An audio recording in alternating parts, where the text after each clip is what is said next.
So, hello everyone. Hello, lovely listeners. Today I'm here.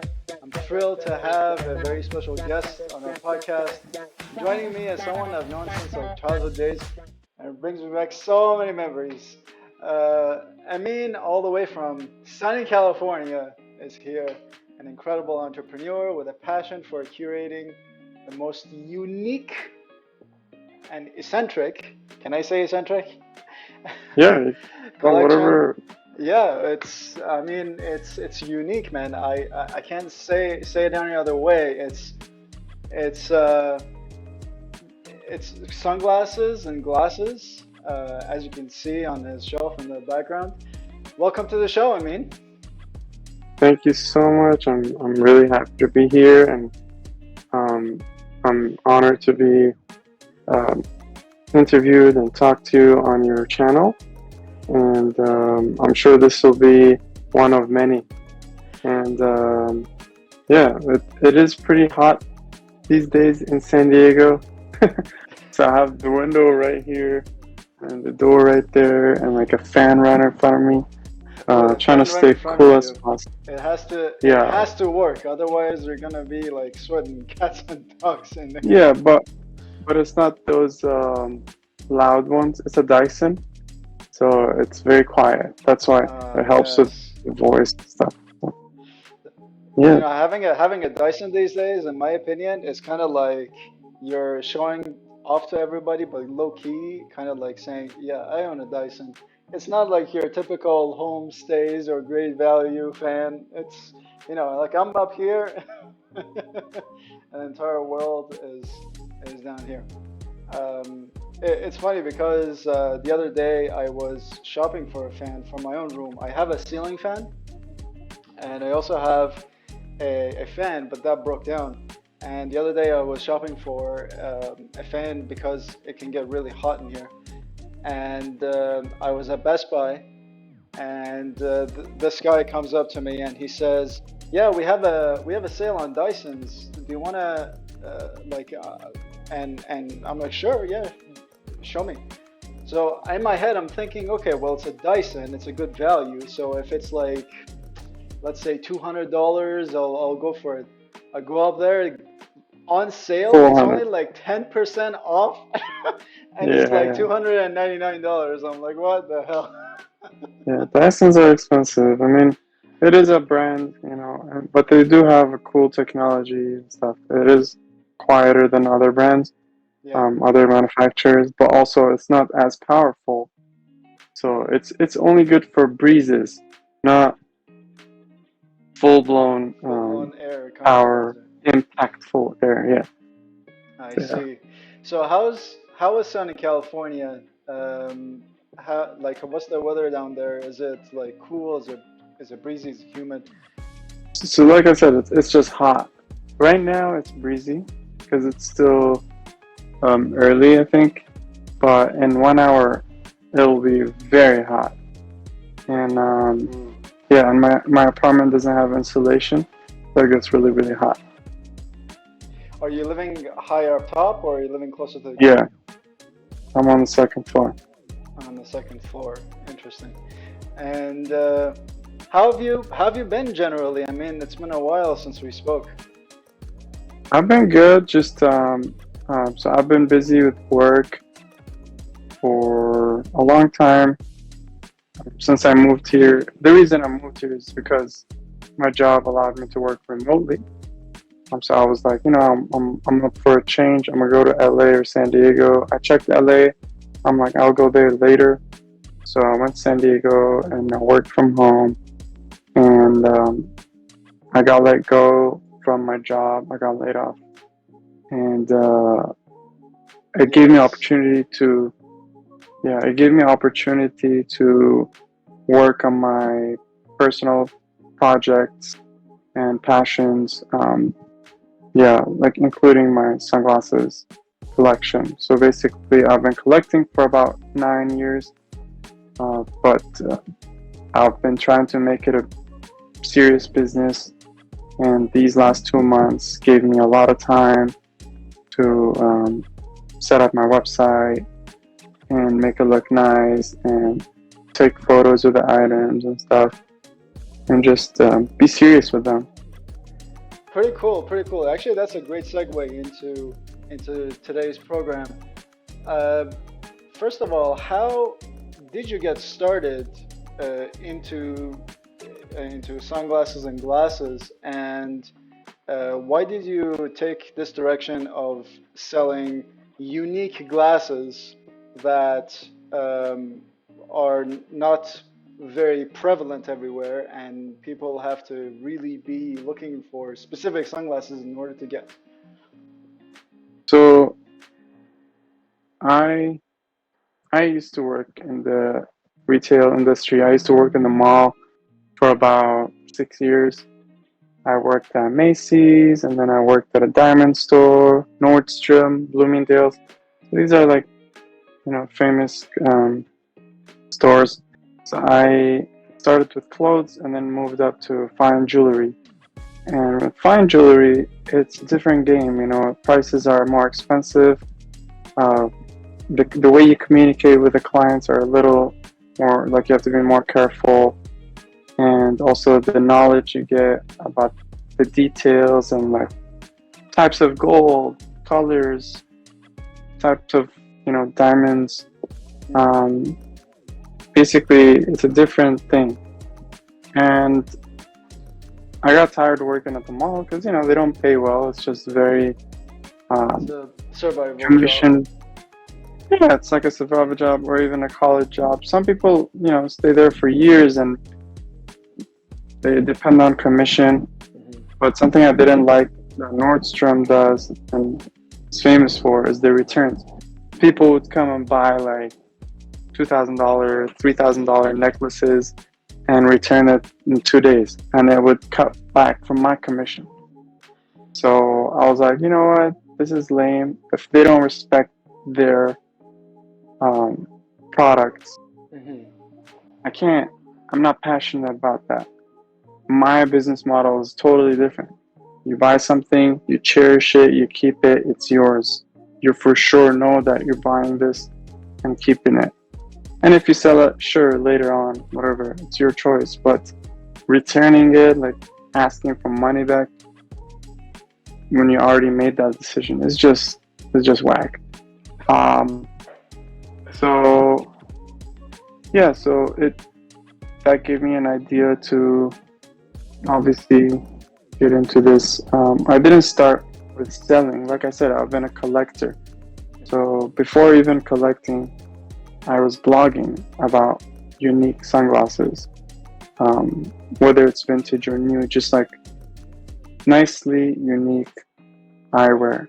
So I had a Pinterest account and I would make a pin board of finding like different images and putting it up there, and then slowly shifted to Instagram. And then on Instagram, my Instagram account attracted a lot of passionate eyewear collectors and dealers, Mhm. and it was nice connecting with them, learning about some of the more iconic pieces, and just being in a community. And then slowly, when I started collecting, like buying, Mhm. I would post my things. And whenever I felt shaky about something, I would ask more experienced people. And after all these years, I feel very confident on how to authenticate. And I've been collecting catalogs as well to reference sunglasses to make sure they're all detailedly authentic. Um, So going back on one of the things you mentioned earlier, you said you were a collector first, and then you decided to yeah. sell them.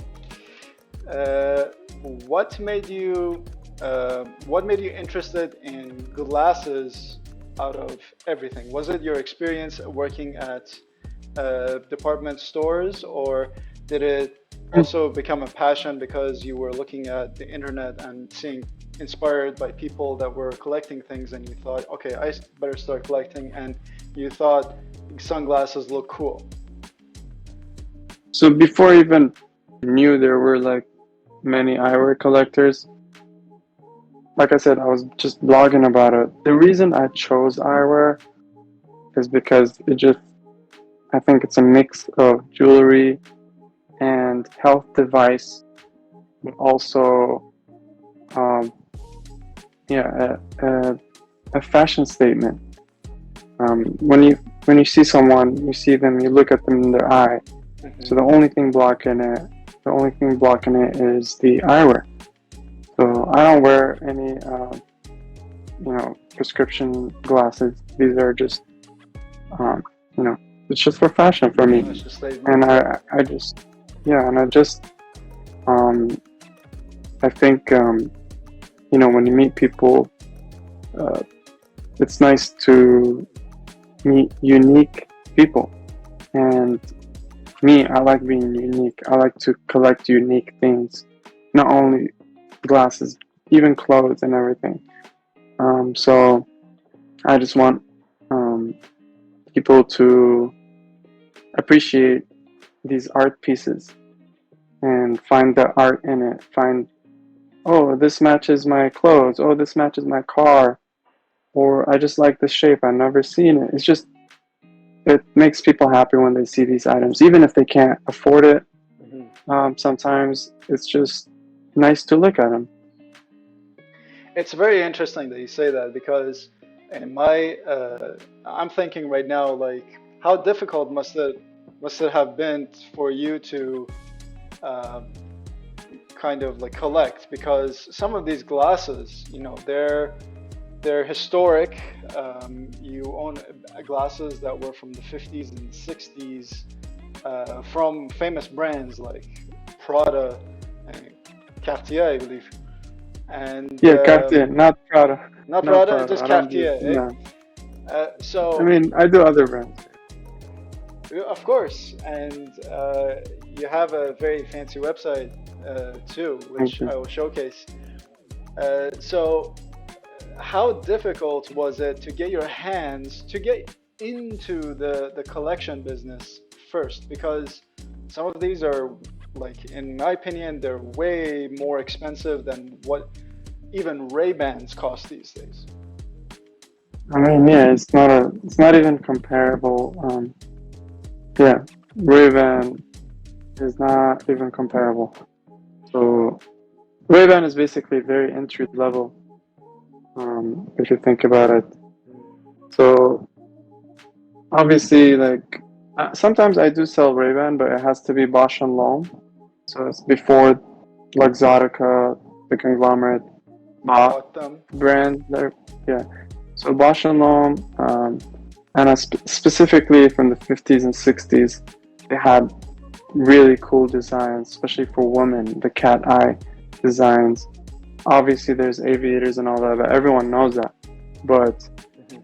some specific aviators and mostly cat eye glasses, uh, um, they had really, really unique designs that even today it's crazy to think about how they came up with these ideas. They Mhm. got inspired from nature, from art, from it's crazy. Oh yeah, mostly I do deal Cartier, Cazal. This is Cazal. It's a German brand, and many brands that don't exist anymore. There are So a few they've brands that been, sorry to interrupt, discontinued. they've been discontinued as a brand or they've Yes, discontinued that specific product? no, as a brand. Oh, that's interesting.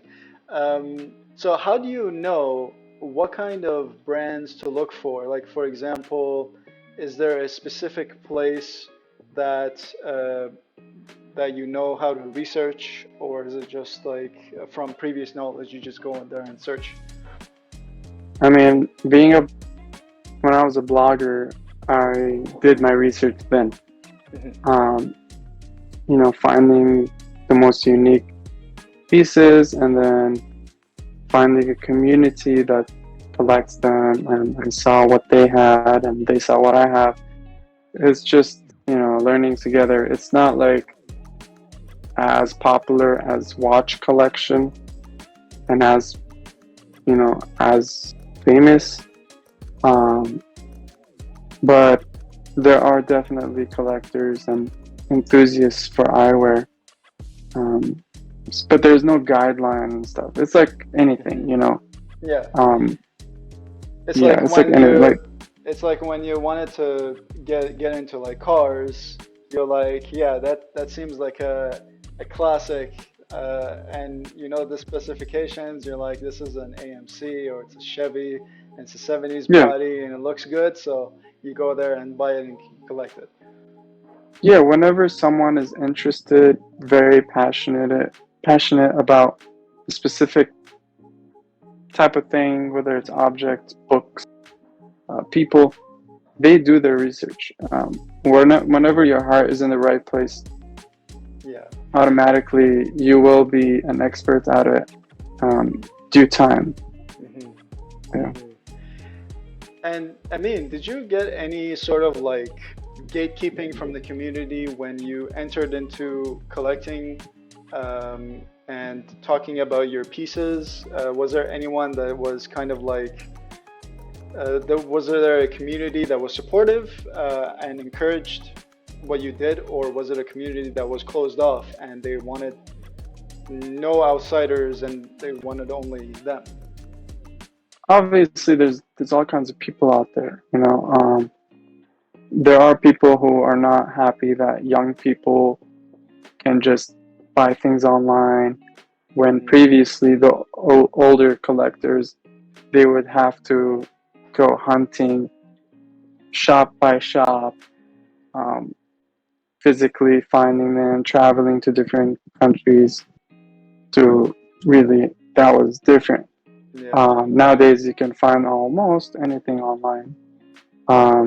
But at the same time, fakes have become very relevant in the market too. Hmm. So, a lot of young people who are starting out, they really don't have a clue because they never felt quality. Uh, they don't have original pieces to compare to. I'm not talking about everyone, but mostly the access to authentic ones are not as easy as it was. And another thing, many older people who are in this industry claim to have more experience. They use their age as an excuse that they're more experienced, uh, even though sometimes it's not true. So it's about, you know, in the community, you will know who's been around and who's trusted. Respect comes into game, of course.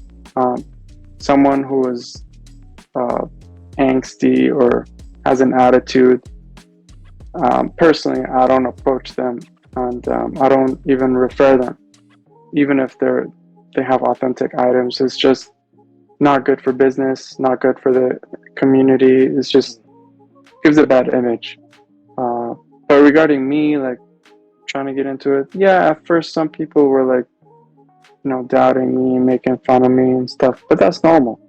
Um, and I'm also gonna start doing vlogging.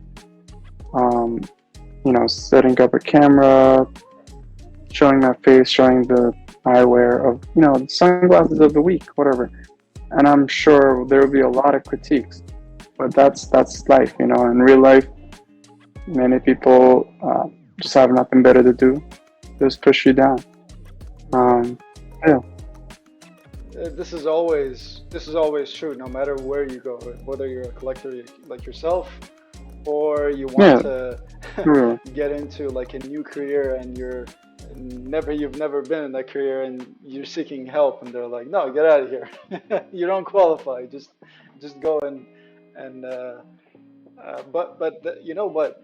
Um, Now that you've mentioned that there are a lot of fakes in the market right now, and that surprised me because um, I think that after all these years, there should be ways that people can recognize a real glass, a pair of eyeglasses, spectacles, relating or compared to fakes. For example, I know a person who collects fragrances, and he collects fragrances that are niche so that you won't find anywhere except specific websites or people that import it into the country, uh, up to fragrances that, like you said, have been discontinued, and Mm-hmm. some of them have been discontinued for like 30, 40 years.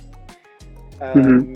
And the way that they check between fakes and ones that are true is serial numbers. They have these serial numbers, sometimes very small, that you have to like read really up close.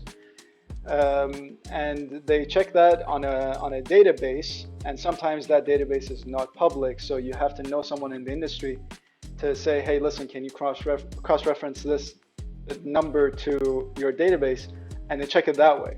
So I was wondering, does glasses have old and new, all the glasses that you acquire, are do they have something like that to check, to cross reference, to make sure that they're not fakes? And if not, is there a specific sourcing that you've learned to do in order to acquire the real deal? There's no trustworthy marketplace at the moment. So, for example, Mm, eBay has authenticity guarantee for Rolexes and high-end items, jewelry, but they still sell fakes that pass through the authenticity check. So damn.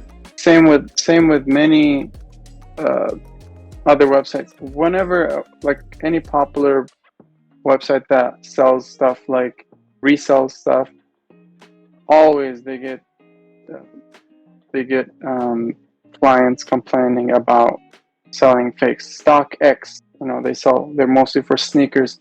They got caught selling fakes many times, many times. Uh, Nice.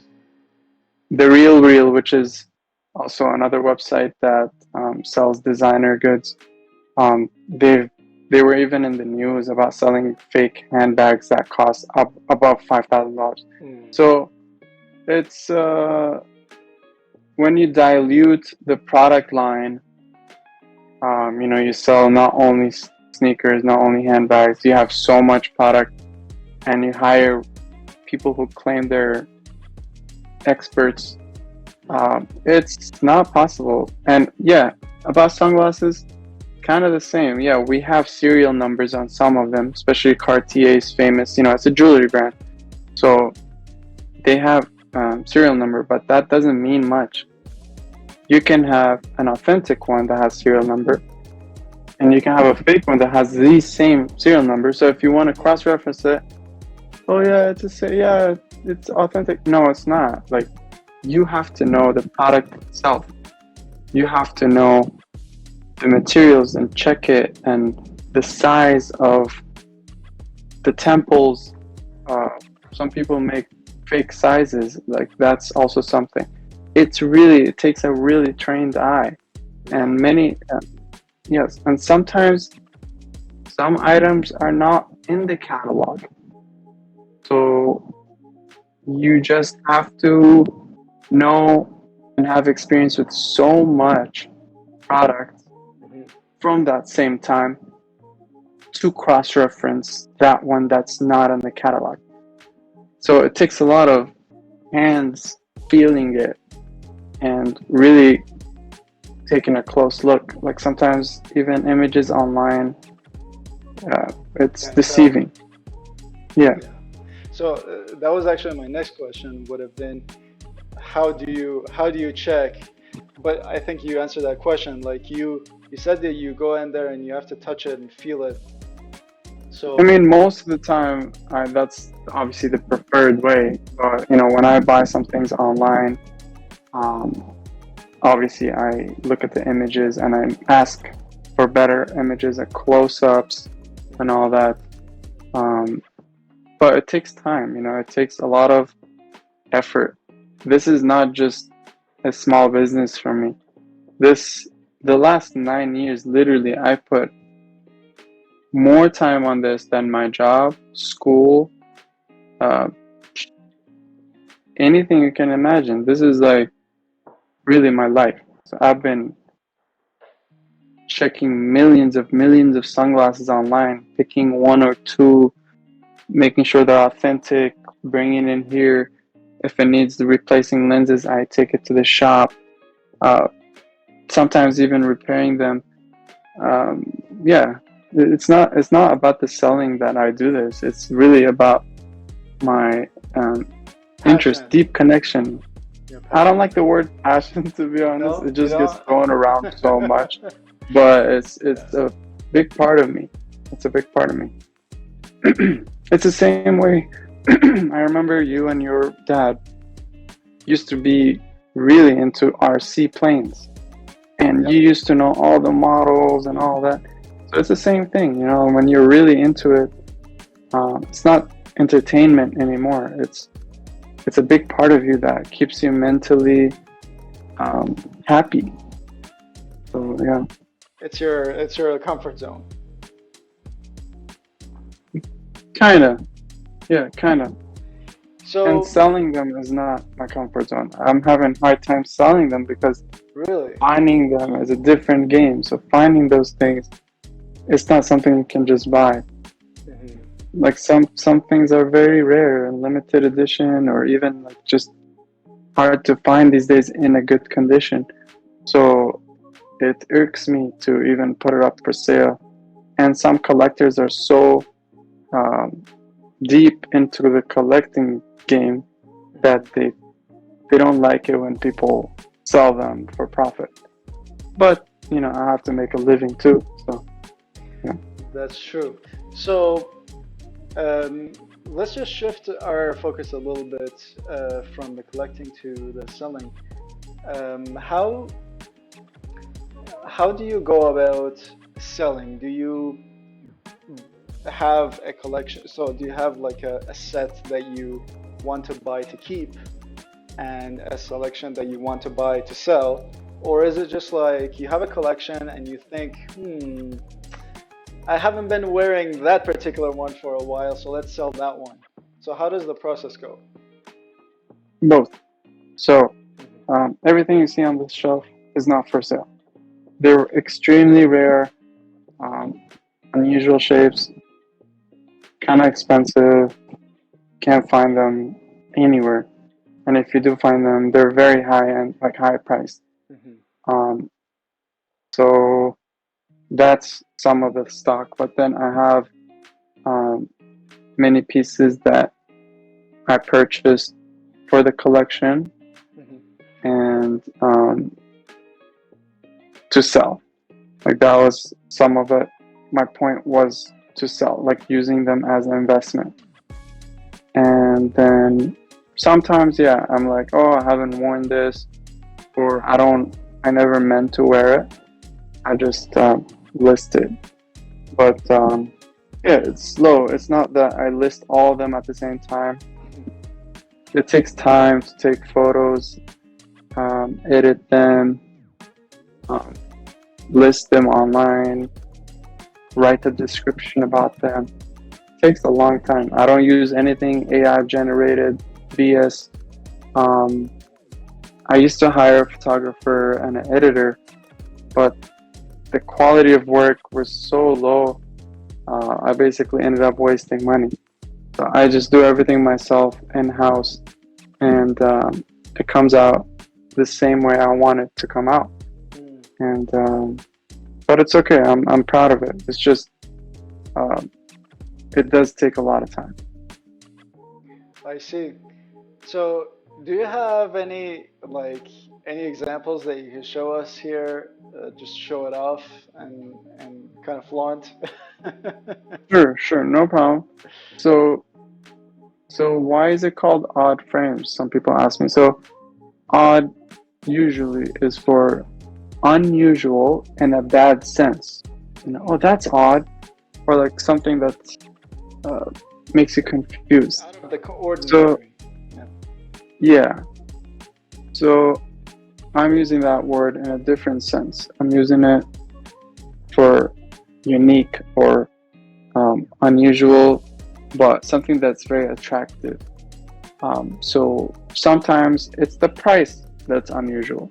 Sometimes it's the materials used that's unusual. Sometimes it's the shape, and sometimes it's um, iconic. Like some famous person wore that one, and you can't find many examples of it. Hmm. So here we talk about Cartier. Okay, so this one, the wooden temples, or some people call them the arms, is this type of wood is called bubinga. It's an African wood, Hmm. and it's now endangered. So it's illegal to cut down that tree. Um, so it's very hard to find that wood in general. So this is from 1990, and Cartier made a few different examples that have this type of material. And also the gold plating is not 18 karat gold plating, it's 22 karat plating. So it's more yellow Oh. and it lasts longer. I mean, this is basically older than me and it looks in very good condition. Yeah, it does. It actually looks like you bought it yesterday. Yeah, and this is original lenses. So it's hard to find examples like that these days. With And is original it? lenses, good condition, 30 years old. What was that? Sorry, I didn't mean to disturb you. Yeah, tell me. So was when you show the glasses, uh, tell us whether it's a collection or it's to sell, and if it's to sell, how much the price is going to be. That one's, for example, on sale. I'm I have three of those, and these ones go up to $3,700. I have Oh, one listed wow. right now. I have one listed on my website for 3,700 US dollars, and I ship internationally. And we accept almost all kinds of popular payments and credit card. So the reason it goes that high is because compared to the other wooden models, I mean, usually that material Bubinga wood from the 90s collection already always goes, you know, 2,500, sometimes even $5,000. It all depends on, does it have the box and papers? Does it have original lenses? Is the wood molded? Is there any cracks? Was it ever repaired before? So many different factors. And another big thing is who is selling it? Many people copy authentic images from reputable sources and post it on eBay as if it's theirs. Mm. And then people buy it, they close their eBay account, whatever, and um, they get paid, and the client never received an item or receives a totally different item or a fake. And then when they complain, eBay pays them back sometimes, and then the seller is just gone. They sometimes steal identities. There are a lot of scams out there. Whenever you're purchasing a expensive designer popular item, there will always be scammers playing in the industry, trying to get some money from that. That's why many people don't buy vintage or used because they're scared. Yeah. But again, that's why I exist. Trying to be a reference to help authenticate, or just being a reputable source, trustworthy source of vintage high-end eyewear. Um, yeah, and that also puts factor to the price as well. You know, so yeah, and Um, then yeah. yeah, go ahead. So I know that this is like cutting into the segment of you showing us your different examples. You made a point that made me want to question. So you say that there are a lot of scammers out there, and I agree. There are a lot of scammers out there for everything. Even like when you It's want to true. sell your house, there are scammers out there. Um, Yeah. the and you said that on one hand there's scammers, on the other hand there are factors such as original lenses, repairs done, Hmm. whether the material is originally what is advertised. And I wanted to ask, is there a specific way that you factor or you source, you check the authenticity of the glasses that you acquire? Like, is there a specific detail that is mentioned about the glasses, if any, that you cross-reference and you say, okay, well, the temple should be curved. I'm just making up examples. The temple Yeah, should be yeah. curved like this, and therefore I check for that. Is there a way like that that you do? Yes. So especially like regarding the temples too, there are very obvious ways for a trained eye that Mhm. can find out if a piece is fake, especially with Cartier. True collectors, like people who have been collecting it for years and very into it, they can tell. Um, but I'm not gonna share the details because that's a very, there are many things that I've learned that took years to come. So it's um, it's a part of my business, you know, secret sauce, and it takes time to acquire that knowledge. So I'm not just gonna share that. It's But all right. yes, there are many different details that go into that. But That- one thing I'll say, many people think, oh, because this pair has the box and papers and it shows the same serial number from the glasses, it's authentic. The box looks real. The box and the papers can be original, for but the item itself can be fake. So I personally never look in the box, look at the box when I'm purchasing. I look at the item itself, the glasses, the frame, the lenses. I don't care about the box. Obviously, it's nice to have, but I don't depend on it. The first thing um, I check is that, and then slowly box, whatever, papers. That's interesting. Yeah, with regards to your earlier comment that you said that it's a secret sauce, I totally understand it because a magician never reveals his tricks. And I think that uh, scammers or forgers, they also use the same information to reverse engineer their own products. So they say, okay, Of well, course, an expert says this is what they look for, therefore we need to cover our own. yeah. I mean, there are so many very close fakes, and the way they do it, they get a real piece and try to remake it. So yeah, it's reverse engineering, and some of them do a really good job. At that point, you have to feel it, or you just have to have an original one in hand with you to check it and compare it. Um, Just to feel it. yeah. So okay, So sorry to let me show yeah you another continue. one. Oh yeah, tell me. Go ahead. No, no, I that's what I wanted to say. Continue with the showcase. Like, Okay, no worries. yeah. No worries. Yeah. So for example, this is the front looks normal, right? This Yeah. just looks like a normal pair of glasses, but the back has forks. That's So this unexpected. is yeah, and this is a famous designer brand called Jean-Paul Gaultier, and he's been around I think since the 80s, and he collaborated with many other brands, um, but in the eyewear world, he's notable for making steampunk style.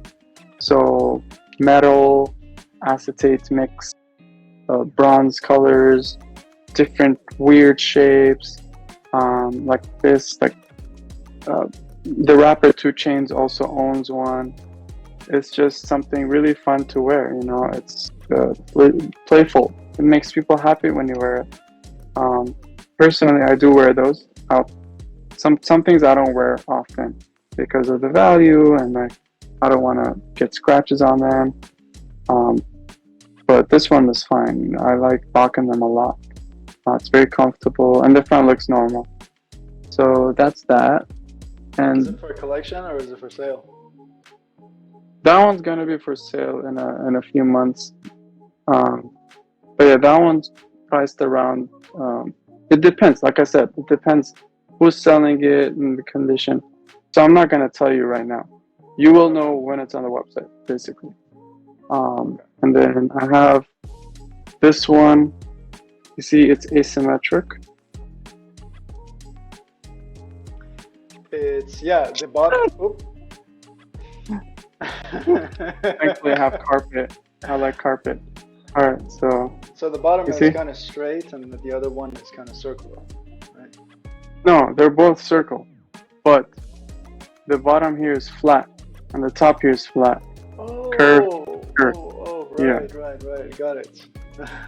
Love it. basically like that. Here, it's easier to see here. Yes, yeah, it's now easier to see. Yeah. So this one is very high quality acetate. And what is acetate? Acetate is plastic, but this is from the 90s, and the designer is, I think they're making a comeback, but they were gone for like 20 years. They didn't make anything. It's called Casanova Taxi. Um, and this model is called Zeta.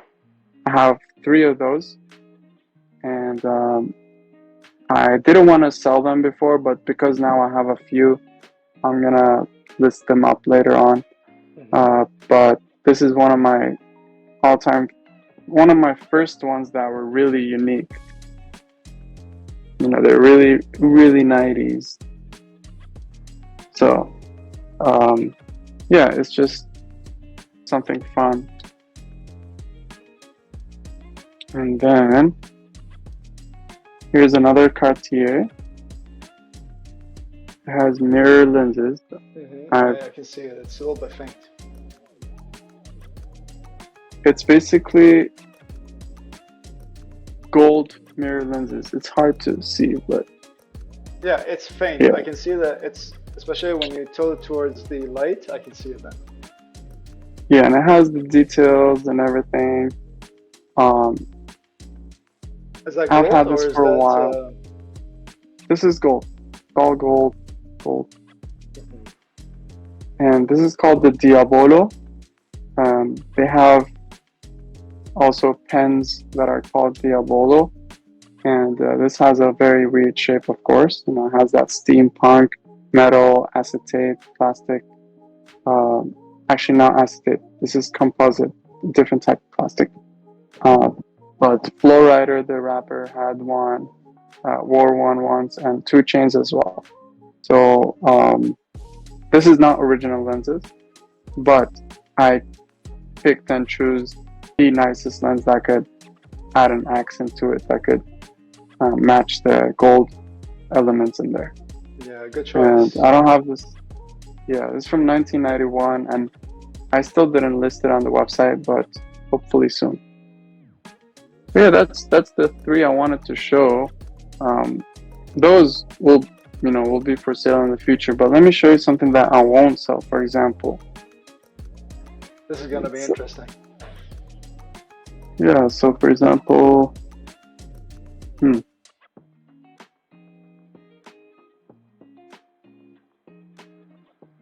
so Oh, it's like Catwoman. this is by Thierry Mugler. He recently passed away, um, and those go for a lot. And I've only seen, honestly, like very honestly, only like 3 examples online. Um, I can't remember exactly when this was made and when it's from. Um, I don't want to just assume and give wrong information at the moment, Mhm. but very hard to find. And these, another example, like, same one was sold recently for about, I think it was 6,000 or 12,000. I don't remember. But yeah, these are not something you buy from the store. These are just real museum piece. Um, yeah, Especially when you say it's only three that you can find ever made. It's really rare. that's what I've seen online. So yeah, those, for example, yeah. So I have a few things like this, not as rare as this, but it's pretty crazy. Yeah, and also something. There's a difference between rare and uncommon. Rare is something that is in demand. People will look for it and are, trying to buy it, and it's hard to find. Uncommon, you can make a pair of glasses. It's one of one in the world, but it's not rare because no one knows about you. If you put it online, no one gives a, even like a time to look at it. But rare is something that people know about. Usually, it has some type of history. Someone famous made it, or like a famous design, or it came in limited quantities, and people know that, so it makes them want to buy it. So many people put rare on random things. Like they say, "Oh, this is rare." Depends. But yeah. So, first of all, really thank you for showing us some of those, pieces. Like you, uh, in your head when you think spectacles, I'm talking about the general folks. Because, as you said, it's not a niche that a lot of people get into. People don't really expect it, and because like you go on some website like Lens Crafters or I Buy Direct, and you look at an eyepiece and you're like, yeah, that's something I want, but it bears almost a close resemblance to a rare eyepiece, so that the next time that person sees a very rare piece, rare, so it's not something that people are looking for, and they wonder, what, it's like 3 grand, how can that be? I mean, it looks very similar to something I bought for like $80 on I Buy Direct.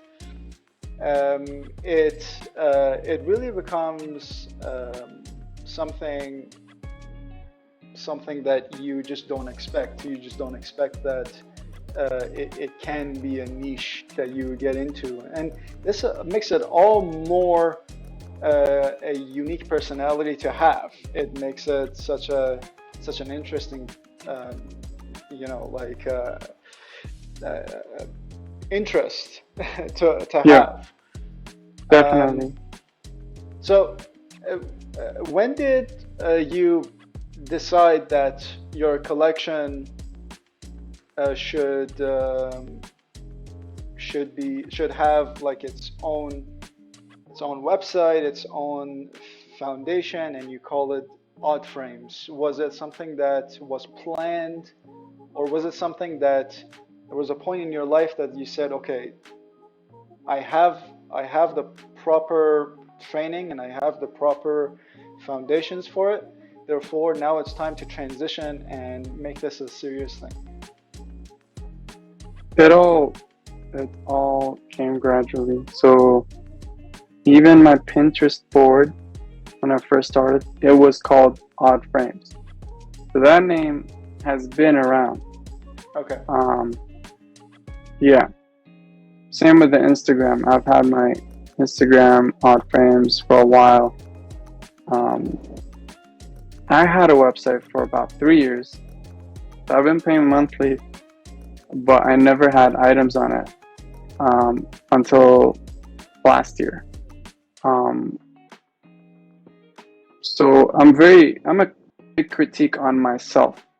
I want to make sure everything I do makes me satisfied as a customer, and me having experience in retail and everything matters how the shopper um, feels when they enter my website or when they check my Instagram.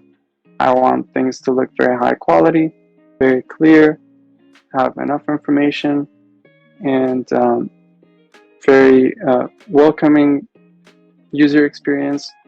So, yeah, I didn't just start selling. It took me a while to make sure many of the things are authentic, um, and then slowly, you know. And so, also, my dad used to own 3 optical stores, and that also adds to the story, I guess. But I don't use it as a source of knowledge because I I was a kid. I didn't really analyze glasses. I didn't sell them. I was just a kid. But yeah, it is nice to know that my father has experience selling and dealing eyewear from the 90s. Hmm. So, but again, like I don't use that as a point to say, oh, I've been collecting since when I was born. No, it's not true. So yeah, And does your dad help you out along the way? Does he give a helping hand? And if he does, do you accept it or do you not? the thing is, this is a totally different business. Hmm. Um, Obviously, like people just look at the business side, the money side. Yeah. Usually, my dad is a businessman, so he's like, you know, you can manufacture things and sell them. But I'm not there yet. I don't feel like I want to manufacture anything yet. And if I do, I don't want it to be like cheap quality stuff, you know? I want it to be really special. And it takes money to do something like that, and investors, and a lot of marketing. So I'm not ready to do that. I can do something fast, you know, yeah, like manufacture things in Italy or China, uh, slap my brand on it, make a small unique detail, whatever. Anyone can do that. Yeah. Anyone can do that. Okay, anyone with some money can do that. It's not special to me. Okay. It's not. What's special to me is someone who understands quality, who understands, uh, materials, who understands design, who's been around fashion, who's, someone who has a trained eye. Um, it takes time. I'm a very, very big critique. Uh, but that's what makes me a little odd, I guess. Because, yeah, like I said, yeah, my dad tries to help me, tries to push me, and the money side, hey, if you need help with the website, if you need help manufacturing, all that, set up a shop, it's just different. What I do is very niche. It's not just an optical store. No, this is more like a gallery, an art gallery. And that's what Yes. that's what OddFrames is. It's not an optical store. You go, you pick art pieces that you want to wear. That's interesting. And how many glasses have you acquired? So like, I don't need a number, but just estimate. Sure, I have about 300 pairs. That's impressive. And yeah, I mean, some people have more, whether it's because they have more money or some people just buy wholesale. Even you can even buy wholesale vintage sometimes. It depends who you go to. Hmm. In the community, people try to even sell to me, but I've never done that. Uh, Very, very few times I've done that when I really see potential in flipping them or just very unique opportunities, but I don't go out of my way to buy wholesale all the time. Most of the things I bought was individually purchased. So I call it handpick. So you handpick something you like. Out of millions and millions of sunglasses that I've seen, I pick 1, 2, 3, sure. It's like that. So I'm, like you said, curator. Many people in the vintage reselling world call themselves a curator. But I think a true curator is when they handpick things, when they pick things that are the most unique, the most outstanding ones, instead of just wholesaling a bunch of stuff and reselling them. They were lucky to find someone to buy wholesale from and stuff. But they don't have that flavor. Yeah. Very few people in this industry have that flavor, if you know what I mean. Like they know what's up, they know what's cool, they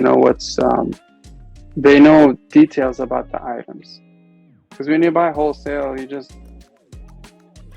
found a good collection of, let's say, 200, 300 pieces, Dior's, Gucci, Prada from the 90s. Yeah. Cool, they're nice to have, but they're not. I really like more unique and higher end stuff. Yeah. That attracts me. Interesting. And so let's go forward in the process. And I'm now interested to know a little bit about the point where you're going to sell the glasses. So obviously you have a website, and from that website, it's like a gallery, and you can, like, consumers can see what they want, and they can buy it off of there. How is the process for buying glasses? Is it as simple as clicking buy now, putting your credit card information, and then you shipping it off? Or is there a process where you contact the seller, the buyer, and you have a chat between the two of you? They can just buy it. If it's on my website, they can just put in their information, card information, address, whatever, and I ship it to them. Or PayPal. It's quick. Okay, and then if they have questions, yeah, they can ask me. They can email me and stuff. But I always suggest, like, ask questions before you buy, because I don't accept returns. Because, like I said, these items are not something that can be replaced. It's not like your sunglasses hat, where you buy stuff and you're like, oh, this is the different color. No, I put pictures there, clear photos, clear description, and I always do signature shipping, so the receiver has to sign it to receive it, and I'm always tracking it. So yeah, I'm very strict on that. And do you have a courier that will do this for you, or is it just like you going into US mail and giving it to them in a box, just like traditional ways? I do the packaging. Okay. So I do all the packaging myself. I want to make sure everything is secure, and then I ship it to USPS. Usually USPS, but if it's international, sometimes DHL, UPS, but I prefer USPS. Mm-hmm. I've had very good experience with them. And do you package it a certain way, because they could be fragile, and especially if they're going on a plane? Yeah, of course. Like I said, I secure them. Dude, your questions are so specific. Yeah, I package them very securely. I know how to package, basically. Yeah, because there was this. So I ordered my glasses online, and I usually like these ones that I'm wearing right now is from I Buy Direct, for example. Um, because like every time I go and buy these are prescription glasses, so they're not your. This is not like a fashion statement. This is a necessity, and it's Yeah, like yeah, part necessity and then like 20% fashion. So yeah, um, there was this one particular company that doesn't sell here, but it sells to the UK, and I don't remember the company. And I remember I had a relative there, and they ordered glasses off of that website, and that was because I told them that hey, I buy these glasses online, and it doesn't cost me as much as going to LensCrafters or Sunglass Hut, whatever they you usually go to in the store, and and the packaging was so poor, the arm had broken off in the transit, and they had to request an exchange. And initially, the company obviously said, "Well, it's your fault," and they had to prove in ways that the temple actually fell off when it arrived, yeah, and it became a dilemma. So then, uh, like that's why I say, like it's just like a natural question that occurred. So sure. that's how you would package it. Yeah, I'm very careful with packaging. I never had experience with anyone who received it broken or anything. Literally, it's impossible. The way I pack, I mean, yeah, I've shipped things to UAE, so I'm very, very careful how I ship things. Damn. So before you put up your website, how did you sell your glasses? Through Instagram and PayPal. So people like the photos, they're like, hey, is this for sale? They message me privately, I tell them how much. And yeah, I also make sure they're a real person. Hmm. Um, if it's obvious they're trying to hide their identity, their face, it's kind of shaky for me because they can send money and maybe can return back the money because the back or Yeah. blame that I never sent it and all that. So I'm very, very cautious. I don't play around. I don't play games, and if someone gives me a shaky vibe, like a fishy vibe, I just don't even sell it to them. It doesn't matter how much they're trying to pay me. I need to know who you are. Yeah. Uh, yeah, I don't play around.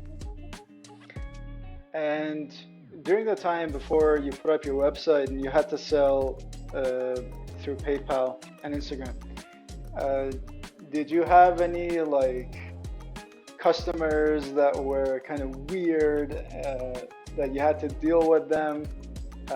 I'm talking about real customers. I'm not talking about like those people that are trying to hide their identity. And what was like your most memorable one that you can think of? I don't think I have any weird customer. Yeah, I don't. I mean, I had one recent customer that bought from my website. It Hmm. was a pair of Chanel glasses that had crystals around them. And um, yeah, so they bought it. 3 days later, they're saying, oh, the crystals fell off. I was like, okay. But before I ship them, when I ship things, I also take a video how I'm shipping and how I'm packaging. Hmm. So I tested, I moved the frame around, make sure the crystals are not loose because they are pretty old. They're like 30 years old. Um, I make sure they're snug and attached well. Um, so I was like, okay, maybe it fell off during the shipping, right? Hmm. So I asked the customer, I email them and I tell them, can you show me pictures? Maybe I could take it back and repair it for you. And then they were like, no, I don't want to return them. I want to keep them. But the crystals fell off. And I was like, okay, how many crystals fell off? There's like 3. And this is all through email. I was like, can you just send me pictures? And she would not send me pictures. And I'm like, and then she was like, I just want to buy the crystals. I was like, these are 30 something years old, or like 20 something years old, and I can't source you the crystals myself right now, but maybe they're in the packaging, maybe they're in the case that came with it. Can you check and send me a picture? She never sent a picture because it was obviously a scam. Because first thing is, whenever even I receive a damaged item, sometimes I send a picture to the seller. I'm like, hey, this happened, whatever. It happens. Sometimes it happens. But when it's very obvious, it's very obvious. And I'm very strict with that. And I think I'm good at investigating all that. I don't play around. I'm not a big store. I depend on small sales like this. So yeah, I'm not soft with that. Yeah, that's always a risk, and it's really, uh, in my opinion, it's a little bit of a Just want to say I have like 6 minutes left because it's oh, been really? way longer than, yeah. Sorry, I was having a lot of fun, This was No all worries, like no worries. very interesting to me. So, No problem. uh, do you have any direction that you want to go from where you are right now with OddFrames? Obviously, I'm in the process of learning. Hmm. We're all learning. There's no way anyone can be 100% expert, excellent dealer, seller, whatever. It's all a learning process to progress. And for me, I'm happy with my website. I'm just gonna list more and be more active on social media, start doing vlogging. Um, yeah, it's a journey. It's a fun journey, and I'm happy to be where I am. This is where I hope to be long time ago, and I'm really happy where I am. Just trying to be more active with it. Put more time towards the selling part. Um, yeah, that's my aspiration right now. And uh, for the listeners and the viewers that are tuning in, what is the one thing that, in your opinion, in your experience, going from A to Z in this, well, in anything that you want to have as an interest and passion and grow it, what is the one thing that you like to share with viewers? It would be it could be very cliche, but really being yourself, being your true genuine self. It's not cheap doing what I'm doing. This is almost all my savings money. I don't buy cheap stuff. Um, yeah, this is a lot of money I've spent on, Hmm. and people thought I'm crazy, and I still am crazy. But I always had this vision that um, I can start something really cool with this, whether it's a gallery or selling them or just, this experience of me learning how to use and set up a website, like an e-commerce website. That experience is very valuable. Hmm. Um, so all became, this all happened because I was genuinely being myself, sticking to the thing I like most.